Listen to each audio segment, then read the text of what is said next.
हम लोग किसके बारे में पढ़ेंगे? दर्पण के बारे में। इससे पहले वाली वीडियो में हम लोग प्रकाश के परावर्तन को पढ़ा था कि प्रकाश का परावर्तन क्या होता है, प्रकाश के गुणों के बारे में अध्ययन करा था कि प्रकाश के कौन कौन से गुण होते हैं। आज हम लोग पढ़ेंगे दर्पण के बारे में, मिरर के बारे में। ये क्लास जो है वो क्लास 10th के लिए भी उपयोगी है, क्लास 12th के लिए भी है, और जो आगे कॉम्पिटिशन है उसके लिए भी क्लास इंपॉर्टेंट है, क्योंकि इसमें हम लोग दर्पण के बारे में पता करेंगे। ठीक है, ये दर्पण से रिलेटेड टॉपिक जो है वो हर मतलब एग्जाम में पूछा जाता है कॉम्पिटिशन में। इससे इंपॉर्टेंट बहुत ही इससे नोट पॉइंट बनेंगे जिससे बहुत ही एग्जाम में पूछे जाते हैं। ठीक है, तो इस वीडियो को लास्ट तक देखिएगा। ठीक है, बेहतरीन तरीके से एक नोट्स बनाइएगा। ठीक है, देखिए तो दर्पण का प्रयोग हम क्यों करते हैं? दर्पण का प्रयोग हम करते हैं परावर्तन में। किसमें प्रयोग करते हैं? परावर्तन में।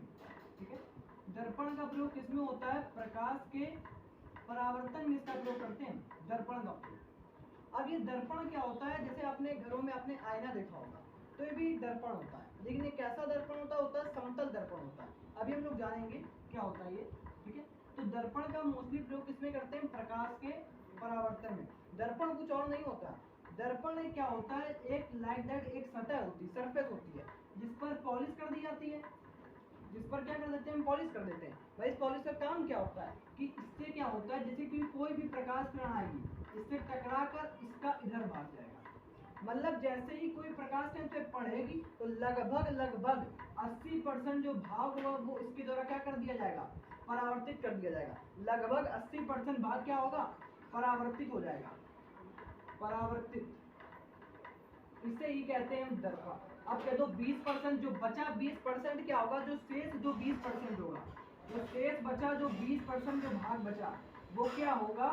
इस पृष्ठ, ये जो पृष्ठ है इस तल द्वारा क्या कर लिया जाएगा? अवशोषित कर लिया जाता है। इस तल द्वारा क्या कर लिया जाता है? अवशोषित।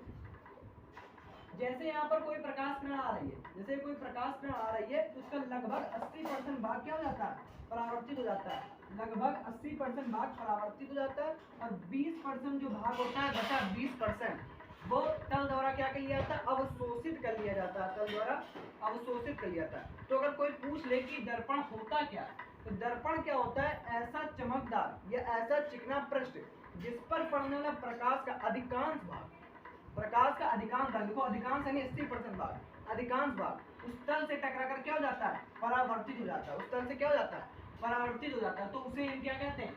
दर्पण। तो उसे कोई क्या कहा जाता है? दर्पण कहा जाता है। बताइए तो दिक्कत। तो यहाँ पर हो गई दर्पण की बात। अब ये दर्पण बना किससे होता है? इसका निर्माण किससे होता है? ये पूछा जाता है, इसका निर्माण किससे होता है? ठीक है, ये क्लास इंपॉर्टेंट है।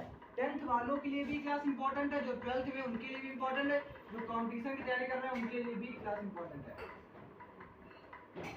ये जो क्लास है वो 10th 12th कॉम्पिटिशन एग्जाम के लिए भी क्या इंपॉर्टेंट है। ठीक है, क्योंकि ये टॉपिक तो सब में है, प्रकाश का परावर्तन अपवर्तन। ठीक है, होता तो वही है। देखिए इसका निर्माण क्या होता है? इसका निर्माण ग्लूकोज से होता है। इसका निर्माण किससे होता है? ग्लूकोज। इसका निर्माण होता है ग्लूकोज से। ठीक है, अब ये ग्लूकोज से क्या होता है ये आप पढ़ेंगे क्लास 12th में। ये आप ग्लूकोज से पढ़ेंगे क्लास 12th में। रिएक्शन होती है रजत दर्पण, रजत दर्पण होता है, वहां पर आप जानेंगे कि ग्लूकोज से इसका निर्माण कैसे होता है। इसमें एक सरफेस ले लेते हैं, उस पर ग्लूकोज का लेप कर दिया जाता है, फिर जब सूखता है तो वो रजत दर्पण बन जाता है। आप लोग जानेंगे केमिस्ट्री में, क्लास 12th में ये चैप्टर। ठीक है, ग्लूकोज वहाँ पे चैप्टर, वहाँ पर आप देखेंगे ग्लूकोज में ये बताया जाएगा। इस दर्पण का निर्माण किससे होता है? ग्लूकोज से होता है। ठीक है, तो दर्पण जान लिया कि दर्पण क्या होता है, इसका उपयोग किसमें होता है? प्रकाश के परावर्तन में। होता क्या है कि 80% जो भाग होता है इस पर टकरा कर क्या होता है? परावर्तित होता है। जो कि बचा 20% होता है वो तल द्वारा क्या कर लिया जाता है? अवशोषित कर लिया जाता है। इसका निर्माण किससे होता है? इसका निर्माण ग्लूकोज से होता है। अब जानते हैं कि दर्पण के प्रकार, हम लोग जानते हैं क्या? दर्पण के प्रकारों के बारे में हम लोग जानते हैं। तो दर्पण के प्रकार कौन कौन से होते हैं? देखिए होता है पहले नंबर पे समतल दर्पण। क्या होता है? समतल दर्पण, समतल दर्पण। ठीक है, इसको इंग्लिश में बोला जाता है प्लेन मिरर। इसको इंग्लिश में क्या बोलते हैं? प्लेन मिरर, समतल दर्पण। इसको इंग्लिश में बोला जाता है प्लेन मिरर। दूसरे नंबर पे आता है गोली दर्पण। गोली दर्पण दो प्रकार के होते हैं। गोली दर्पण ये कितने होते हैं? ये दो प्रकार के होते हैं। अभी जानेंगे क्या होता है, आज लोग डिस्कस करेंगे डिटेल से, एक एक चीज डिटेल से डिस्कस होगी।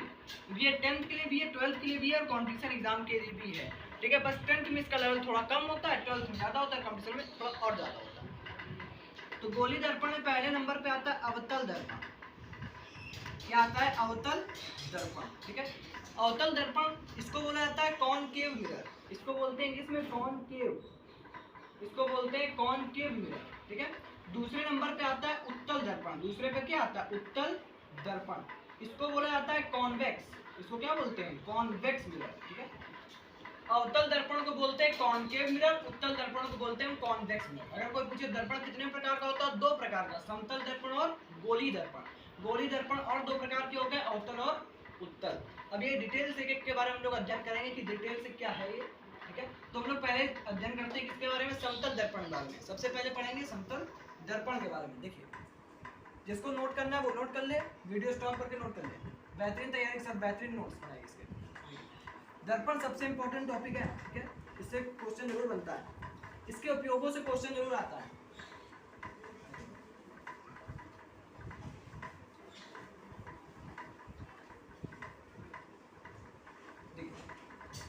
जानते हैं हम लोग कि दर्पण में सबसे पहले नंबर पे जानते हैं हम लोग, सब पहले नंबर पे इसके बारे में जानते हैं समतल दर्पण, इसको बोला जाता है प्लेन मिरर। क्या बोलते हैं, प्लेन मिरर। इसका मतलब क्या होता है, देखो समतल दर्पण क्या होता है, प्लेन मिरर क्या होता है, प्लेन मिरर क्या होता है। देखिए प्लेन मिरर क्या होता है, जैसे कोई एक सतह है, जैसे एग्जांपल लेते हैं, जैसे ये कोई कांच की एक सीट है, एक मान लीजिए कांच की एक क्या है सीट है, ठीक है। ये मान लीजिए कोई एक कांच की पतली सीट है, ये इस टाइप से रखी हुई है, इसलिए आपको ऐसा लग रहा है, ठीक है, ठीक है। अगर हम क्या करते हैं, अगर हम इसके एक तल पर पॉलिश कर दें, अगर इसके एक तल पर क्या कर दें पॉलिश कर दें, और दूसरे वाले तल को, भाई एक तल पर अगर पॉलिश हो गई तो ये वाला सरफेस कैसा हो गया, ये परावर्तक हो गया। मतलब इसका ये वाला जो तल होता है इस पर पॉलिश कर दी जाती है, पॉलिशदार तल है, ये क्या है, ये पॉलिश कर दी इसमें पॉलिशदार, ये क्या है, ये पॉलिशदार तल है। और इसको हमने क्या बना दिया, इसको हमने परावर्तक तल बना दिया, मतलब कि लाइट आएगी इस पर टकराएगी और ऐसे होकर परावर्तित हो जाएगी, ठीक है। और इस पर अगर हम ये लंब डाल दें तो ये हो जाएगा नॉर्मल, ठीक है। आपको हमने कल ये बात बताई थी कि जो आपतन कोण होता है ये एंगल आई हो जाएगा और ये एंगल क्या हो जाएगा आर हो जाएगा। इतना जो बात आप जानते हैं कि जो लाइन किरण, जो प्रकाश किरण आती है उसे बोलते हैं आपतित किरण, जो टकरा कर जाती है उसे बोलते हैं परावर्तित किरण, और जो बीच में खींचा है इसको बोलते हैं लंब, अभिलंब जिसे बोला जाता है, नॉर्मल, ठीक है। ये कल की वीडियो में हमने बताया था। देखिए ये जो किरण आई है आपतित किरण और अभिलंब के बीच बना कोण आपतन कोण, और ये वाली किरण जो परावर्तित किरण है और अभिलंब के बीच बना कोण परावर्तन कोण होता है, ठीक है। इतनी बात तो आप जानते हैं, ठीक है। वैसे यहाँ पे भी होगा, यहाँ पे भी वही बात फॉलो होगी कि जो आपतन कोण होगा वो परावर्तन कोण के क्या होगा बराबर होगा, दोनों नियम फॉलो होंगे, ठीक है। चाहे वो समतल दर्पण हो, चाहे वो गोली दर्पण हो, चाहे वो मतलब गोली दर्पण, चाहे वो अवतल हो, चाहे वो उत्तल हो। ये बात तो भाई परावर्तन का नियम तो फॉलो होना ही होना है, क्योंकि दर्पण होता है प्रकाश के परावर्तन में, यानी इसमें बात फॉलो होगी कि जो आपतित किरण है और जो परावर्तित किरण और जो अभिलंब है वो तीनों के तीनों किस तल पर है, इस तल की बात हो रही है जिस पर बना है, तीनों के तीनों एक ही तल पर है, ठीक है। आपतित किरण, परावर्तित किरण, अभिलंब तीनों एक ही तल पर है, और आपतन कोण का मान परावर्तन कोण के क्या है बराबर है। अगर कोई पूछे समझिए समतल दर्पण, समतल दर्पण का मतलब जो आपके घरों में आईना जो लगा होता है, जो समतल दर्पण होता है वो जो आईना जिसपे आप चेहरा देखते हैं, जिसमें अपना चेहरा देखा जाता है, वो कैसा दर्पण होता है, समतल दर्पण होता है। अगर आप उसको बाहर निकालेंगे शीशे को, जो शीशा लगा होता है उसको आप बाहर से देखिए तो उसके जो पीछे होता है पेंट होता है, पीछे क्या होता है पेंट होता है, ठीक है। ये जो पेंट होता है, जो पॉलिश होती है वो रेड ऑक्साइड का लेप होता है, ठीक है। ये जो होता है वो लेड ऑक्साइड का लेप होता है, लेड ऑक्साइड, लेड ऑक्साइड या चांदी की कलाई होती है, इसको बोलते हैं लेड ऑक्साइड या चांदी का इसमें लेपन होता है या कलाई होती है, ठीक है। याद रखिए लेड ऑक्साइड या सिल्वर, सिल्वर एजी, चांदी यानी एजी, इसका लेपन किया जाता है, ठीक है। इसका क्या होता है लेपन होता है, इसी की हम इसमें पॉलिश करते हैं। ये कांच की प्लेट है, सतह है, इसके ऊपर हमने चांदी का लेप कर दिया, लेड ऑक्साइड का लेप कर दिया, जिससे कि हमारा ये वाला जो सरफेस हो गया ये कैसा बन गया, ये परावर्तक बन गया, ये कैसा बन गया परावर्तक, ठीक है। तो इसी कहते हैं हम क्या समतल दर्पण। यानी कोई अगर परिभाषा पूछे समतल दर्पण की क्या होता है, ऐसा चिकना एवं पॉलिशदार तल, ऐसा चिकना एवं पॉलिशदार तल जिसके एक तल पर कलई करके, एक तल पर कलई यानी लेपन करके, जिसके एक तल पर कलई करके दूसरे तल को परावर्तक बना दिया जाता है, जिसके एक तल पर तो कलई है और उसके जो आगे वाला पृष्ठ है उस पर क्या कर दिया जाता है, उसे परावर्तक बना दिया जाता है, यहाँ पे परावर्तन की घटना होगी, उसे ही कहते हैं समतल दर्पण। मतलब एक तल पर तो कलाई होगी और एक तल पर क्या होगा, परावर्तन होगा, उसे ही कहते हैं हम समतल दर्पण। ठीक है, अब इससे जुड़े बहुत ही इंपॉर्टेंट पॉइंट है जो एग्जाम में या फिर अगर कॉम्पिटिशन तैयारी कर रहे हैं वहां पर पूछा जाता है। देखिए इंपॉर्टेंट पॉइंट है, नोट पॉइंट में आपको कई सारे इंपॉर्टेंट पॉइंट हम आपको देने वाले। नंबर 1, ठीक है, नंबर 1, अपना पूरा प्रतिबिंब देखने के लिए, सुनिए बात, ध्यान सुनिएगा, अपना पूरा प्रतिबिंब देखने के लिए समतल दर्पण में अपना पूरा प्रतिबिंब, मतलब जो आईना लगा होता है आईना, उसमें अपना पूरा प्रतिबिंब देखने के लिए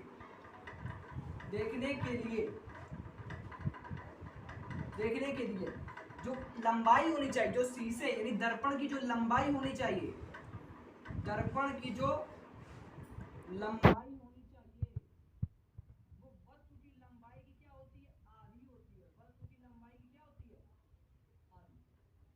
मतलब अपना पूरा प्रतिबिंब देखने के लिए जो दर्पण की जो लंबाई होगी वो वस्तु की लंबाई की क्या होगी, आधी होगी।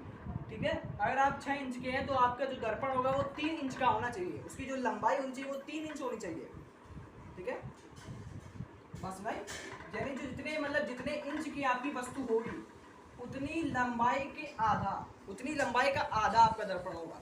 ठीक है, बस भाई, यानी अपना पूरा प्रतिबिंब देखने के लिए आपको जितनी लंबाई आपकी है उसकी आधी लंबाई का दर्पण आपको रखना चाहिए सामने, जिससे आप अपना पूरा इमेज देख सकें। ठीक है, दूसरा पॉइंट, जितनी दूरी पर वस्तु होगी, जैसे मान लीजिए ये दर्पण आपका समतल दर्पण, जितनी दूरी पर आपकी ऑब्जेक्ट होगा ओ, वस्तु रखी होगी, जितनी दूरी पर आपकी क्या होगी, वस्तु होगी, उतनी ही दूरी पर आपका, मान लीजिए उतनी ही दूरी पर अंदर की ओर, जितनी दूरी पर आपकी वस्तु होगी दर्पण से उतनी ही दूरी पर अंदर की ओर, दर्पण से पीछे या अंदर आपका प्रतिबिंब बनेगा। आपका क्या बनेगा, प्रतिबिंब बनेगा। मतलब जब दर्पण से जितनी दूरी पर वस्तु होगी दर्पण से उतनी ही दूरी पर आपका क्या बनेगा, प्रतिबिंब बनेगा। दर्पण से जितनी दूरी वस्तु की होगी दर्पण से उतनी ही दूरी पर आपका क्या बनेगा, प्रतिबिंब बनेगा। ये आपका दूसरा पॉइंट है। ठीक है, पहले पॉइंट में क्या बताया कि जो दर्पण की लंबाई होगी वस्तु की लंबाई की क्या होगी, आधी होगी, अपना पूरा प्रतिबिंब देखने के लिए। दूसरे पॉइंट में बताया कि दर्पण से वस्तु जितनी दूरी पर होगा दर्पण से प्रतिबिंब भी अंदर की ओर उतनी ही दूरी पर होता है। ठीक है, अब किसी में और सारे पॉइंट हम आपको बताते हैं। देखिए, जैसे अगर तीसरे पॉइंट में हम आपको बताते हैं, देखिए पहला पॉइंट हो गया, दूसरा पॉइंट हो गया, अब देखते हैं तीसरा पॉइंट। तीसरे पॉइंट में अगर आपने क्या करा, अगर आपने समतल दर्पण को थीटा कोण घुमा दिया, अगर आपने दर्पण को थीटा कोण घुमा दिया, दर्पण को थीटा कोण घुमा दिया, दर्पण को कितने कोण घुमा दिया, थीटा कोण घुमा दिया, तो प्रतिबिंब जो होगा वो 2 थीटा घूम जाएगा।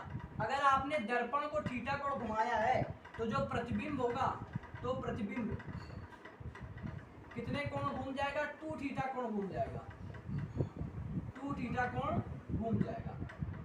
ठीक है, ये आपका हो गया तीसरा पॉइंट। ठीक, यानी आपने अगर क्या करा, दर्पण को थीटा कोण घुमाया तो जो प्रतिबिंब होगा वो कितने कोण घूम जाएगा, 2 थीटा कोण घुमा देगा। मतलब अगर आपने दर्पण को 15 डिग्री घुमाया तो जो आपकी इमेज होगी वो 30 डिग्री घूम जाएगी।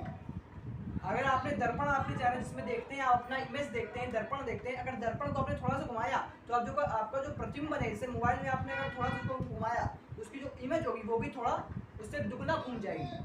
अगर आपने इसको मोबाइल को 10 डिग्री घुमाया तो जो आपकी इमेज होगी वो 20 घूम जाएगी।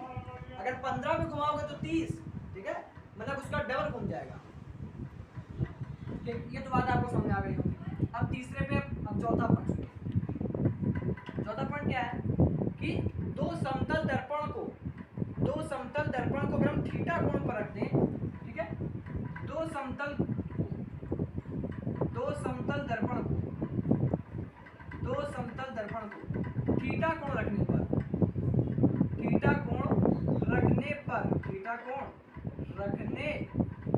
ठीक है, दो समतल दर्पण को थीटा कोण रखने पर, ठीक है, देखो प्रतिबिंबों की संख्या निकालते हैं, प्रतिबिंबों की संख्या,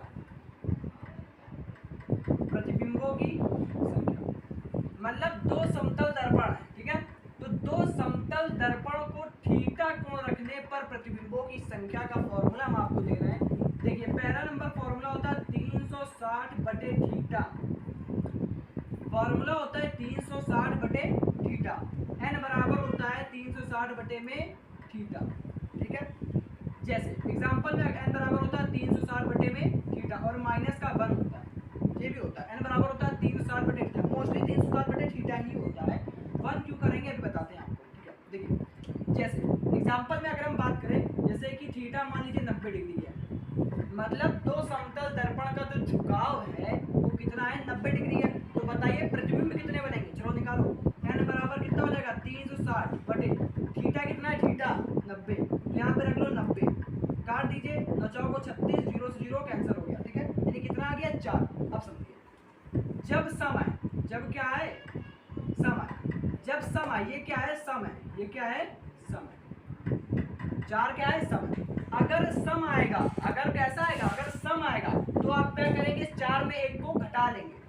अगर आपका आंसर जो है वो सम आ रहा है 360 बटे थीटा रखने पर, तो आप क्या करेंगे, इसमें से 1 घटा लेंगे, वो आंसर आपका माना जाएगा। जो आपका आंसर होगा n की वैल्यू जो होगी वो 4 में 1 कम कर देंगे आप, यानी कितना आ जाएगा 3 हो जाएगा। अगर आपकी ये चीज विषम आती है तो वही आपका आंसर हो जाएगा। अगर आपकी चीज ये वाला जो वैल्यू है n बराबर 360 बटे थीटा वाला जो आंसर है, अगर वो सम आता है तो आप उसमें से 1 कम कर दीजिएगा।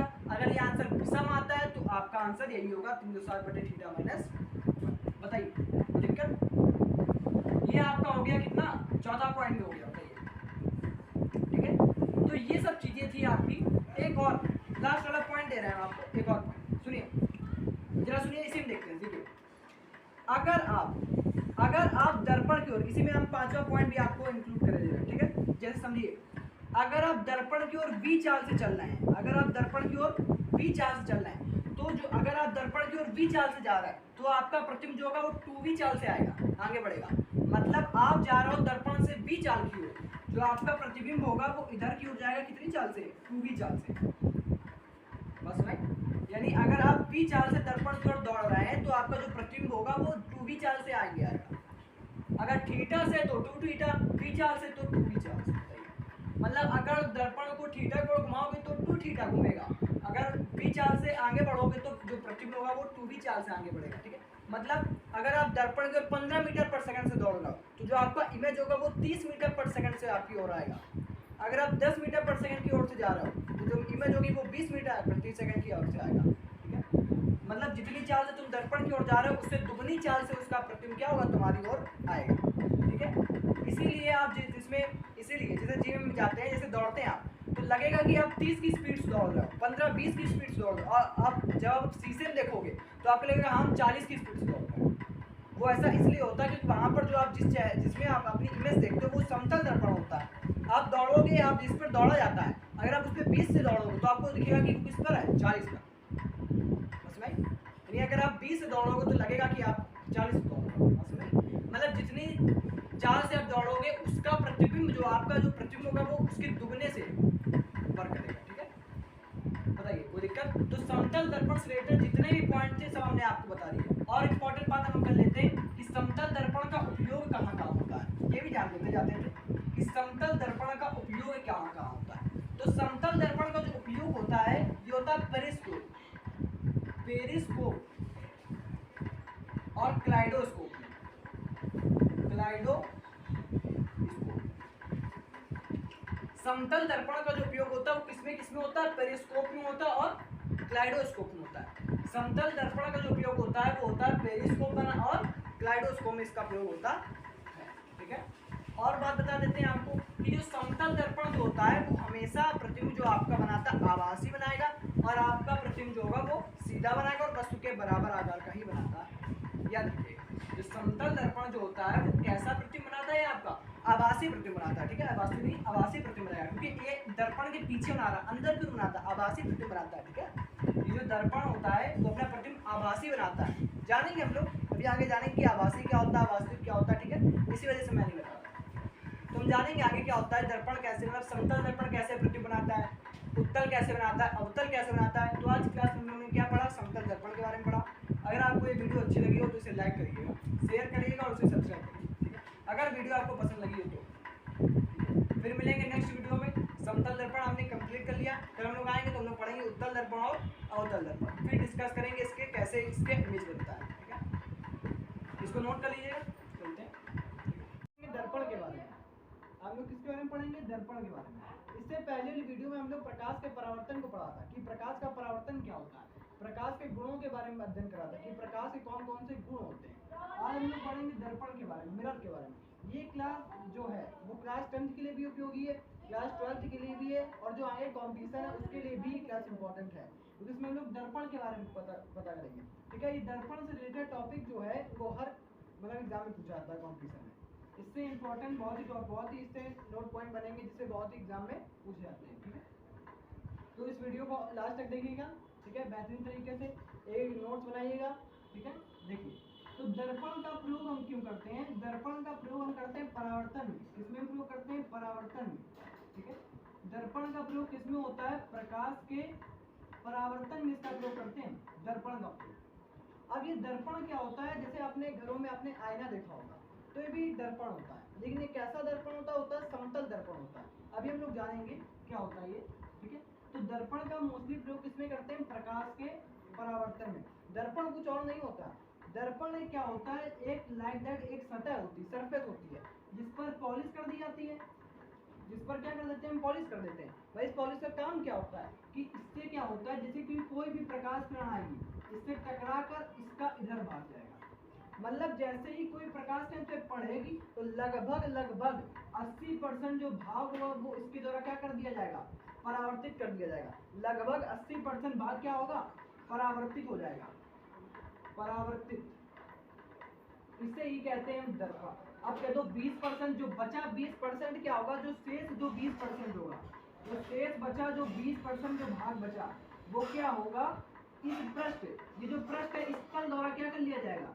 अवशोषित कर लिया जाता है। इस तल द्वारा क्या कर लिया जाता है? अवशोषित। जैसे यहाँ पर कोई प्रकाश किरण आ रही है, जैसे कोई प्रकाश किरण आ रही है तो उसका लगभग 80% भाग क्या हो जाता है? परावर्तित हो जाता है। लगभग 80% भाग परावर्तित हो जाता है, और 20% जो भाग होता है बचा 20% वो तल द्वारा क्या कर लिया जाता है? अवशोषित कर लिया जाता है, तल द्वारा अवशोषित कर लिया जाता है। तो अगर कोई पूछ ले कि दर्पण होता क्या है, तो दर्पण क्या होता है? ऐसा चमकदार या ऐसा चिकना पृष्ठ जिस पर पड़ने वाला प्रकाश का अधिकांश भाग, प्रकाश का अधिकांश भाग, देखो अधिकांश यानी 80% भाग, अधिकांश भाग उस तल से टकरा कर क्या हो जाता है? परावर्तित हो जाता है। उस तल से क्या हो जाता है? परावर्तित हो जाता है। तो उसे हम क्या कहते हैं? दर्पण। तो उसे को ही क्या कहा जाता है? दर्पण कहा जाता है। बताइए तो दिक्कत। तो यहाँ पर हो गई दर्पण की बात। अब ये दर्पण बना किससे होता है? इसका निर्माण किससे होता है? ये पूछा जाता है इसका निर्माण किससे होता है। ठीक है, ये क्लास इंपॉर्टेंट है। 10th वालों के लिए भी क्लास इंपॉर्टेंट है, जो 12th में उनके लिए भी इंपॉर्टेंट है, जो कॉम्पिटिशन की तैयारी कर रहे हैं उनके लिए भी क्लास इंपॉर्टेंट है। ये जो क्लास है वो 10th 12th कॉम्पिटिशन एग्जाम के लिए भी क्या इंपॉर्टेंट है। ठीक है, क्योंकि ये टॉपिक तो सब में है, प्रकाश का परावर्तन अपवर्तन। ठीक है, होता तो वही है। देखिए इसका निर्माण क्या होता है? इसका निर्माण ग्लूकोज से होता है। इसका निर्माण किससे होता है? ग्लूकोज। इसका निर्माण होता है ग्लूकोज से। ठीक है, अब ये ग्लूकोज से क्या होता है ये आप पढ़ेंगे क्लास 12th में। ये आप ग्लूकोज से पढ़ेंगे क्लास 12th में। रिएक्शन होती है रजत दर्पण, रजत दर्पण होता है, वहां पर आप जानेंगे कि ग्लूकोज से इसका निर्माण कैसे होता है। इसमें एक सरफेस ले लेते हैं, उस पर ग्लूकोज का लेप कर दिया जाता है, फिर जब सूखता है तो वो रजत दर्पण बन जाता है। आप लोग जानेंगे केमिस्ट्री में, क्लास 12th में ये चैप्टर। ठीक है, ग्लूकोज वहाँ पे चैप्टर, वहाँ पर आप देखेंगे ग्लूकोज में ये बताया जाएगा। इस दर्पण का निर्माण किससे होता है? ग्लूकोज से होता है। ठीक है, तो दर्पण जान लिया कि दर्पण क्या होता है, इसका उपयोग किसमें होता है? प्रकाश के परावर्तन में। होता क्या है कि 80% जो भाग होता है इस पर टकरा कर क्या होता है? परावर्तित होता है। जो कि बचा 20% होता है वो तल द्वारा क्या कर लिया जाता है? अवशोषित कर लिया जाता है। इसका निर्माण किससे होता है? इसका निर्माण ग्लूकोज से होता है। अब जानते हैं कि दर्पण के प्रकार, हम लोग जानते हैं क्या? दर्पण के प्रकारों के बारे में हम लोग जानते हैं। तो दर्पण के प्रकार कौन कौन से होते हैं? देखिए होता है पहले नंबर पे समतल दर्पण। क्या होता है? समतल दर्पण, समतल दर्पण। ठीक है, इसको इंग्लिश में बोला जाता है प्लेन मिरर। इसको इंग्लिश में क्या बोलते हैं? प्लेन मिरर, समतल दर्पण। इसको इंग्लिश में बोला जाता है प्लेन मिरर। दूसरे नंबर पे आता है गोली दर्पण। गोली दर्पण दो प्रकार के होते हैं। गोली दर्पण ये कितने होते हैं? ये दो प्रकार के होते हैं। अभी जानेंगे क्या होता है, आज लोग डिस्कस करेंगे डिटेल से, एक एक चीज डिटेल से डिस्कस होगी। ये 10th के लिए भी है, 12th के लिए भी है और कॉम्पिटिशन एग्जाम के लिए भी है। ठीक है, बस 10th में इसका लेवल थोड़ा कम होता है, 12th में ज़्यादा होता है, कॉम्पिटिशन में थोड़ा और ज़्यादा होता है। तो गोली दर्पण में पहले नंबर पे आता है अवतल दर्पण। क्या आता है? अवतल दर्पण। ठीक है, अवतल दर्पण इसको बोला जाता है कॉनकेव मिरर, इसको बोलते हैं इंग्लिश में कॉनकेव, इसको बोलते हैं कॉनकेव मिरर, ठीक है। दूसरे नंबर पे आता है उत्तल दर्पण, दूसरे पे क्या आता है उत्तल दर्पण, इसको बोला जाता है कॉन्वेक्स, इसको क्या बोलते हैं कॉन्वेक्स मिरर, ठीक है। अवतल दर्पण को बोलते हैं कॉनकेव मिरर, उत्तल दर्पण को बोलते हैं कॉन्वेक्स मिरर। अगर कोई पूछे दर्पण कितने प्रकार का होता है, दो प्रकार का, समतल दर्पण और गोली दर्पण। गोली दर्पण और दो प्रकार के हो गए, अवतल और उत्तल। अब ये डिटेल से एक के बारे में हम लोग अध्ययन करेंगे कि डिटेल से क्या है ये, ठीक है। तो हम लोग पहले अध्ययन करते हैं किसके बारे में, समतल दर्पण के बारे में। सबसे पहले पढ़ेंगे समतल दर्पण के बारे में। देखिए जिसको नोट करना है वो नोट कर ले, वीडियो स्टॉप करके नोट कर ले, बेहतरीन तैयारी के साथ बेहतरीन नोट्स बनाइए इसके। दर्पण सबसे इंपॉर्टेंट टॉपिक है, ठीक है, इससे क्वेश्चन जरूर बनता है, इसके उपयोगों से क्वेश्चन जरूर आता है।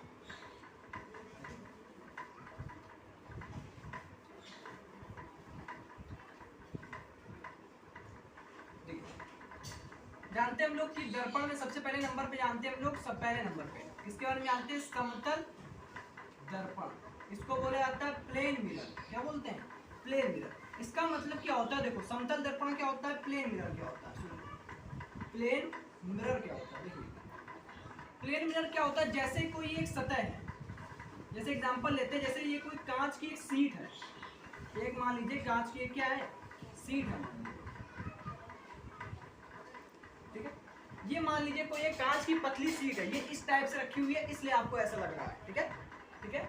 अगर हम क्या करते हैं, अगर हम इसके एक तल पर पॉलिश कर दें, अगर इसके एक तल पर क्या कर दें पॉलिश कर दें, और दूसरे वाले तल को, भाई एक तल पर अगर पॉलिश हो गई तो ये वाला सरफेस कैसा हो गया, ये परावर्तक हो गया, मतलब इसका ये वाला जो तल होता है इस पर पॉलिश कर दी जाती है, ये पॉलिशदार तल है, ये क्या है, ये पॉलिश कर दी इसमें पॉलिशदार, ये क्या है, ये पॉलिशदार तल है, और इसको हमने क्या बना दिया, इसको हमने परावर्तक तल बना दिया, मतलब कि लाइट आएगी इस पर टकराएगी और ऐसे होकर परावर्तित हो जाएगी, ठीक है। और इस पर अगर हम ये लंब डाल दें तो ये हो जाएगा नॉर्मल, ठीक है।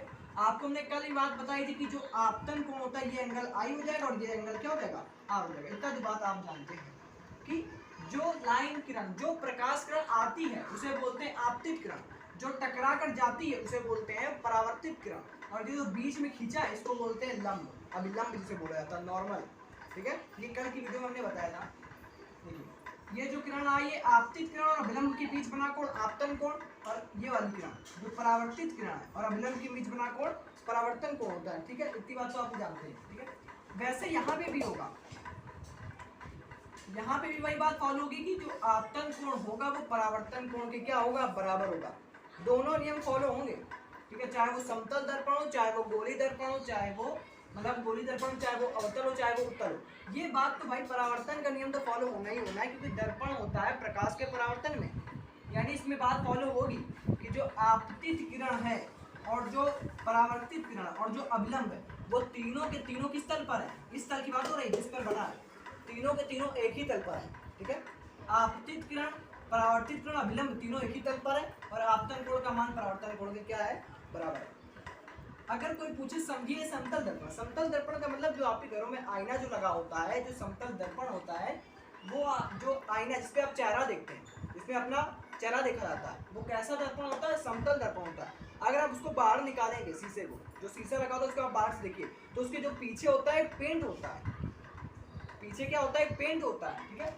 ये जो पेंट होता है, जो पॉलिश होती है वो रेड ऑक्साइड का लेप होता है, ठीक है। ये जो होता है वो लेड ऑक्साइड का लेप होता है, लेड ऑक्साइड, लेड ऑक्साइड या चांदी की कलाई होती है इसको बोलते हैं, लेड ऑक्साइड या चांदी का इसमें लेपन होता है या कलाई होती है, ठीक है, याद रखिए। लेड ऑक्साइड या सिल्वर, सिल्वर एजी, चांदी यानी एजी, इसका लेपन किया जाता है, ठीक है। इसका क्या होता है लेपन होता है, इसी की हम इसमें पॉलिश करते हैं। ये कांच की प्लेट है, सतह है, इसके ऊपर हमने चांदी का लेप कर दिया, लेड ऑक्साइड का लेप कर दिया, जिससे कि हमारा ये वाला जो सरफेस हो गया ये कैसा बन गया, ये परावर्तक बन गया, ये कैसा बन गया परावर्तक, ठीक है। तो इसी कहते हैं हम क्या समतल दर्पण। यानी कोई अगर परिभाषा पूछे समतल दर्पण की क्या होता है, ऐसा चिकना एवं पॉलिशदार तल, ऐसा चिकना एवं पॉलिशदार तल जिसके एक तल पर कलई करके, एक तल पर कलई यानी लेपन करके, जिसके एक तल पर कलई करके दूसरे तल को परावर्तक बना दिया जाता है, जिसके एक तल पर तो कलई है और उसके जो आगे वाला पृष्ठ है उस पर क्या कर दिया जाता है, उसे परावर्तक बना दिया जाता है। यहाँ पे परावर्तन की घटना होगी, उसे ही कहते हैं हम समतल दर्पण। मतलब एक तल पर तो कलाई होगी और एक तल पर क्या होगा, परावर्तन होगा, उसे ही कहते हैं हम समतल दर्पण। ठीक है। अब इससे जुड़े बहुत ही इंपॉर्टेंट पॉइंट है जो एग्जाम में या फिर अगर कॉम्पिटिशन तैयारी कर रहे हैं वहां पर पूछा जाता है। देखिए इंपॉर्टेंट पॉइंट है, नोट पॉइंट में आपको कई सारे इंपॉर्टेंट पॉइंट हम आपको देने वाले हैं। नंबर 1, ठीक है, नंबर 1, अपना पूरा प्रतिबिंब देखने के लिए, सुनिए बात, ध्यान सुनिएगा, अपना पूरा प्रतिबिंब देखने के लिए समतल दर्पण में अपना पूरा प्रतिबिंब, मतलब जो आईना लगा होता है आईना, उसमें अपना पूरा प्रतिबिंब देखने के लिए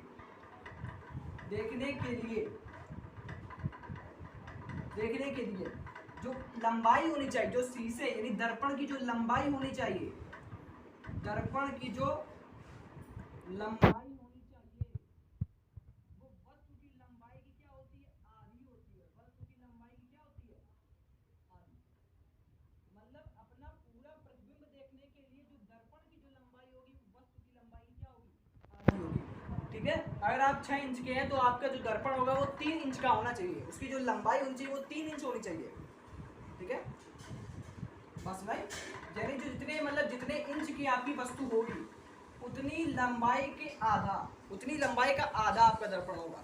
ठीक है, बस भाई, यानी अपना पूरा प्रतिबिंब देखने के लिए आपको जितनी लंबाई आपकी है उसकी आधी लंबाई का दर्पण आपको रखना चाहिए सामने, जिससे आप अपना पूरा इमेज देख सकें। ठीक है।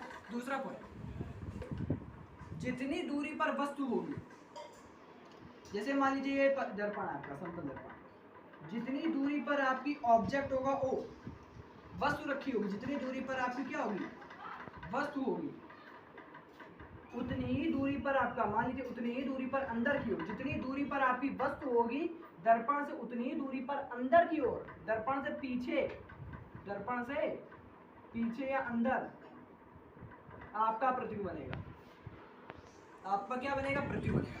मतलब जब दर्पण से जितनी दूरी पर वस्तु होगी दर्पण से उतनी ही दूरी पर आपका क्या बनेगा, प्रतिबिंब बनेगा। दर्पण से जितनी दूरी वस्तु की होगी दर्पण से उतनी ही दूरी पर आपका क्या बनेगा, प्रतिबिंब बनेगा। ये आपका दूसरा पॉइंट है। ठीक है, पहले पॉइंट में क्या बताया कि जो दर्पण की लंबाई होगी वस्तु की लंबाई की क्या होगी, आधी होगी, अपना पूरा प्रतिबिंब देखने के लिए। दूसरे पॉइंट में बताया कि दर्पण से वस्तु जितनी दूरी पर होगा दर्पण से प्रतिबिंब भी अंदर की ओर उतनी ही दूरी पर होता है। ठीक है, अब इसी में और सारे पॉइंट हम आपको बताते हैं। देखिए, जैसे अगर तीसरे पॉइंट हम आपको बताते हैं, देखिए पहला पॉइंट हो गया, दूसरा पॉइंट हो गया, अब देखते हैं तीसरा पॉइंट। समझिए, तीसरे पॉइंट में अगर आपने क्या करा, अगर आपने समतल दर्पण को थीटा कोण घुमा दिया, अगर आपने दर्पण को थीटा कोण घुमा दिया, दर्पण को थीटा कोण घुमा दिया, दर्पण को कितने कोण घुमा दिया, थीटा कोण घुमा दिया, तो प्रतिबिंब जो होगा वो 2 थीटा घूम जाएगा।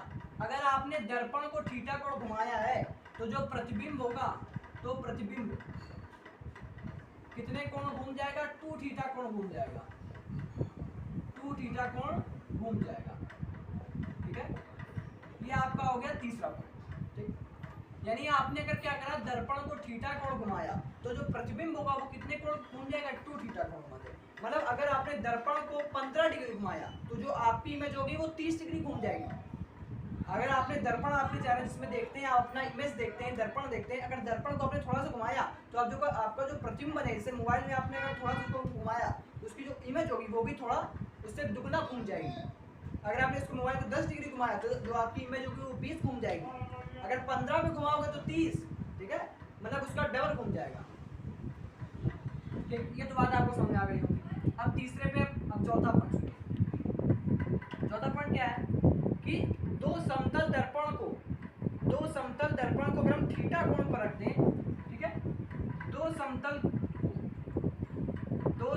दर्पण को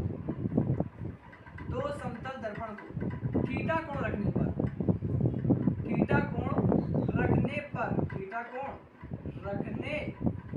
ठीक है, दो समतल दर्पण को थीटा कोण रखने पर, ठीक है, देखो प्रतिबिंबों की संख्या निकालते हैं, प्रतिबिंबों की संख्या,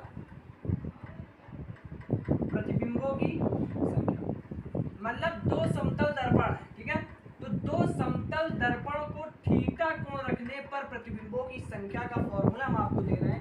देखिए पहला नंबर फॉर्मूला होता है 360 बटे थीटा, फॉर्मूला होता है 360 बटे थीटा। 360 बटे में थीटा, ठीक है। जैसे एग्जांपल में n बराबर होता है 360 बटे में थीटा और माइनस का 1 होता है, ये भी होता है। n बराबर होता है 360 बटे थीटा, मोस्टली 360 बटे थीटा ही होता है। 1 क्यों करेंगे अभी बताते हैं आपको, ठीक है। देखिए जैसे एग्जांपल में अगर हम बात करें, जैसे कि थीटा मान लीजिए 90 डिग्री है, मतलब दो समतल दर्पण का जो झुकाव है वो कितना है, 90 डिग्री है। तो बताइए प्रतिबिंब कितने बनेंगे, चलो निकालो। n बराबर कितना हो जाएगा 360 बटे थीटा कितना है, थीटा 90, तो यहाँ पे रख लो 90, काट दीजिए, 9 को 36, 0 से 0 कैंसिल हो गया, ठीक है। यानी कितना आ गया 4। अब समझिए, जब सम आए, जब क्या है सम आए, जब सम आए, ये क्या है सम है, ये क्या है सम है, 4 क्या है सम है। अगर सम आएगा, अगर कैसा आएगा, अगर सम आएगा तो आप क्या करेंगे, 4 में 1 को घटा लेंगे। अगर आपका आंसर जो है वो सम आ रहा है 360 बटे थीटा रखने पर, तो आप क्या करेंगे, इसमें से 1 घटा लेंगे, वो आंसर आपका माना जाएगा। जो आपका आंसर होगा n की वैल्यू जो होगी वो 4 में 1 कम कर देंगे आप, यानी कितना आ जाएगा 3 हो जाएगा। अगर आपकी ये चीज विषम आती है तो वही आपका आंसर हो जाएगा। अगर आपकी चीज ये वाला जो वैल्यू है n बराबर 360 बटे थीटा वाला जो आंसर है, अगर वो सम आता है तो आप उसमें से 1 कम कर दीजिएगा। अगर ये आंसर विषम आता है तो आपका आंसर यही होगा 360 बटे थीटा माइनस। बताइए कोई दिक्कत? ये आपका हो गया कितना, 14 पॉइंट में हो गया, बताइए, ठीक है। तो ये सब चीजें थी आपकी। एक और लास्ट वाला पॉइंट दे रहे हैं आपको, एक और पॉइंट सुनिए, जरा सुनिए, इसी में देखते हैं। देखिए अगर आप दर्पण की ओर, इसी में हम 5वां पॉइंट भी आपको इंक्लूड कर दे रहे हैं, ठीक है। जैसे समझिए, अगर आप दर्पण की ओर v चाल से चल रहे हैं, अगर आप दर्पण की ओर v चाल से चल रहे हैं, तो जो अगर आप दर्पण की ओर v चाल से जा रहा है तो आपका प्रतिबिंब जो होगा वो 2v चाल से आएगा, आगे बढ़ेगा। मतलब आप जा रहे हो दर्पण से v चाल की ओर, जो आपका प्रतिबिंब होगा वो इधर की ओर जाएगा, कितनी चाल से, 2v चाल से, बस राइट। यानी अगर आप v चाल से दर्पण की ओर दौड़ रहे हैं तो आपका जो प्रतिबिंब होगा वो 2v चाल से आएंगे आएगा। अगर थीटा से तो 2 थीटा, v चाल से तो 2v चाल से।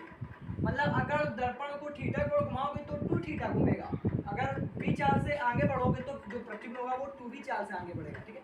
मतलब अगर आप दर्पण की ओर 15 मीटर पर सेकंड से दौड़ रहे हो तो जो आपका इमेज होगा वो 30 मीटर पर सेकंड से आपकी ओर आएगा। अगर आप 10 मीटर पर सेकंड की ओर से जा रहे हो तो जो इमेज होगी वो 20 मीटर प्रति सेकंड की ओर से आएगा, ठीक है। मतलब जितनी चाल से तुम दर्पण की ओर जा रहे हो उससे दुगनी चाल से उसका प्रतिबिंब क्या होगा, तुम्हारी ओर आएगा, ठीक है। इसीलिए आप इसीलिए जैसे जिम में जाते हैं, जैसे दौड़ते हैं आप, तो लगेगा कि आप 30 की स्पीड से दौड़ रहे हो, 15-20 की स्पीड से दौड़ रहे हो, और आप जब आप शीशे में देखोगे तो आपको लगेगा हम 40 की स्पीड से दौड़ रहे हैं। वो ऐसा इसलिए होता है क्योंकि वहाँ पर जो आप जिसमें आप अपनी इमेज देखते हो वो समतल दर्पण होता है। आप दौड़ोगे, आप जिस पर दौड़ा जाता है, अगर आप उस पर 20 से दौड़ोगे तो आपको दिखेगा कि किस पर है, 40 पर, बस भाई। यानी अगर आप 20 से दौड़ोगे तो लगेगा कि आप 40 से दौड़ रहे हो, बस भाई। मतलब जितनी चाल से आप दौड़ोगे उसका प्रतिबिंब, जो आपका जो प्रतिबिंब होगा वो उसके दुगने से वर्क करेगा, ठीक है। बताइए कोई दिक्कत? तो समतल दर्पण से रिलेटेड जितने भी पॉइंट थे सब हमने आपको बता दिए। और इंपॉर्टेंट बात हम कर लेते हैं कि समतल दर्पण का उपयोग कहाँ कहाँ होता है, ये भी जान लेते जाते हैं कि समतल दर्पण का उपयोग कहाँ कहाँ होता है। तो समतल दर्पण का जो उपयोग होता है ये होता है पेरिस्कोप और क्लाइडोस्कोप।